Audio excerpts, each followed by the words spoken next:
3, 2, 1. Terpujilah Sang Bagawa, Sotihotu, Namo Buddhaya. Seluruh umat Buddha dimanapun berada, semoga kita semua sehat selalu. Manfaat dari akte perkawinan atau pernikahan yang diterbitkan oleh Dukcapil untuk pasangan hidup yang perkawinannya dicatatkan di catatan sipil.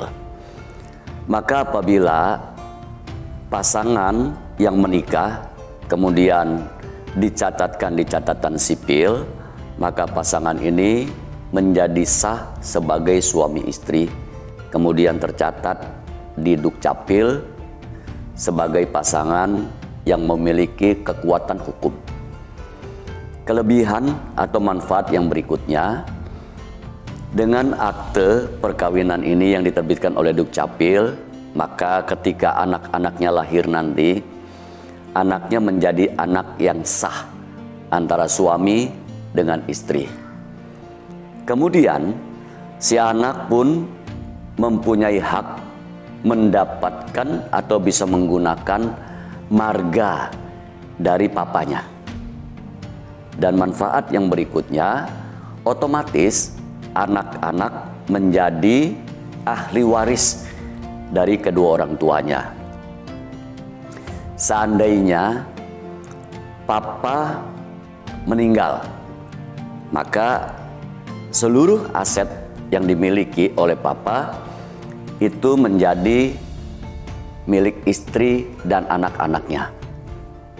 Kemudian seandainya papa dan mama meninggal, maka secara otomatis anak-anaknya menjadi ahli waris atau mempunyai hak waris atas seluruh aset yang dimiliki oleh kedua orang tuanya. Manfaat yang berikutnya, ketika anak-anak nanti akan melanjutkan sekolah dan seterusnya, maka dibutuhkan akte perkawinan kedua orang tuanya secara hukum negara kita yang berlaku. Begitupun seandainya pasangan ini ingin melakukan atau ingin mendapatkan rumah, kemudian mengajukan kepada KPR, maka dibutuhkan akte perkawinan ini bahwa mereka sah secara suami istri dan tercatat di kependudukan catatan sipil. Nah, oleh karena itu pentingnya akte perkawinan secara negara yang diterbitkan oleh Dukcapil, dan pasangan ini menjadi pasangan yang sah secara hukum negara kita yang berlaku.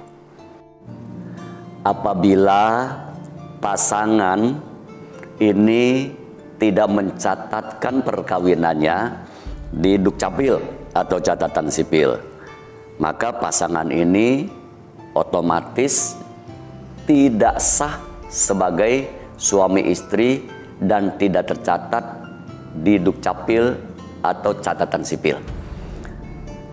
Apa dampaknya? Dampaknya nanti ketika anak-anaknya lahir, maka anaknya hanya menjadi anak mamah yang disebut luar nikah, kelahiran dari seorang wanita yang bernama titik-titik. Nah, itu apabila tidak memiliki akte perkawinan atau tidak dicatatkan di Dukcapil atau catatan sipil. Yang kedua, otomatis anak dan istri tidak punya hak waris atas aset yang dimiliki oleh suami atau papa. Apabila si suami yang luar nikah ini kemudian memiliki aset-aset dan satu hari meninggal, maka seluruh asetnya menjadi milik adik-beradik dari suami. Begitupun kebalikannya. Seandainya istri memiliki aset, maka yang menjadi ahli waris dari aset-aset itu adalah kakak beradik, saudara-saudara dari si istri. Dan anaknya tidak memiliki hak waris apapun juga, karena itu di luar nikah. Nah, oleh karena itu pentingnya Bapak Ibu untuk membuat akte perkawinan secara hukum negara kita yang berlaku. Apabila terjadi sesuatu, mohon maaf, dalam rumah tangga ini, maka tidak bisa saling menuntut karena tidak tercatat di catatan sipil secara hukum negara kita yang berlaku. Oleh karena itu, berupayalah dengan keras bagi pasangan yang bertekad untuk berumah tangga dan harus tercatat di catatan sipil. Syarat-syarat untuk dapat memiliki akte perkawinan secara sah dari negara kita, secara hukum yang berlaku. Yang pertama, pasangan ini harus melaksanakan pemberkahan pernikahan secara agama Buddha. Kemudian pasangan ini harus ber-KTP agama Buddha. Pertanyaannya, apabila di antara salah satu pasangan ini memiliki keyakinan atau agama yang berbeda, maka melengkapi persyaratan ini, yang berbeda agama itu harus pindah dulu menjadi agama Buddha. Syarat yang berikutnya, pasangan ini akan mendapatkan akte perkawinan secara hukum negara setelah sah diberkati di wihara masing-masing. Apabila ada perbedaan dari domisili KTP, ya, contoh yang laki-laki berdomisili Jakarta Barat, yang wanita berdomisili di Jakarta Utara, maka dari kedua pasangan ini boleh memilih salah satu domisili yang dimiliki oleh pasangan ini. Seandainya memilih Jakarta Barat, maka dicatatkan di catatan sipil wilayah Jakarta Barat.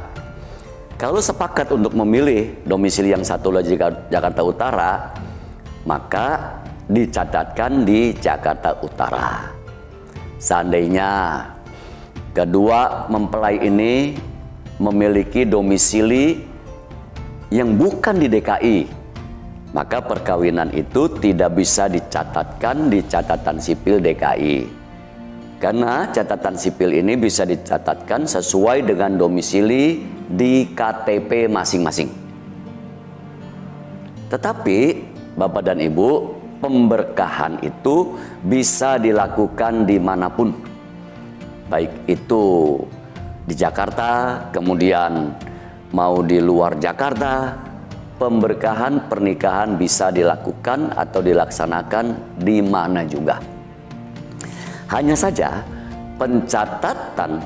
catatan sipil bisa dilakukan sesuai domisili KTP masing-masing. Persyaratan yang berikutnya, ya, andai kata pasangan ini pernah menikah, pernah berumah tangga, maka dibutuhkan akte pisah, akte cerai dari pasangan yang sudah pernah menikah. Nanti akte cerainya akan dicabut oleh Dukcapil, digantikan dengan akte perkawinan yang baru. Ya, nah oleh karena itu, ini persyaratan-persyaratan yang harus dilengkapi agar Bapak dan Ibu pasangan ini dapat memiliki catatan sipil yang jelas dan resmi. Kemudian sah secara agama yang dianut. Setelah sah diberkahi di wihara, maka SKP, disebutnya SKP, surat keterangan perkawinan, itu dibawa ke catatan sipil untuk mengajukan pencatatan sipil perkawinan yang bersangkutan. Melengkapi dari akte perkawinan secara hukum negara kita yang berlaku, ada juga sebagian pasangan ini membuat perjanjian pranikah.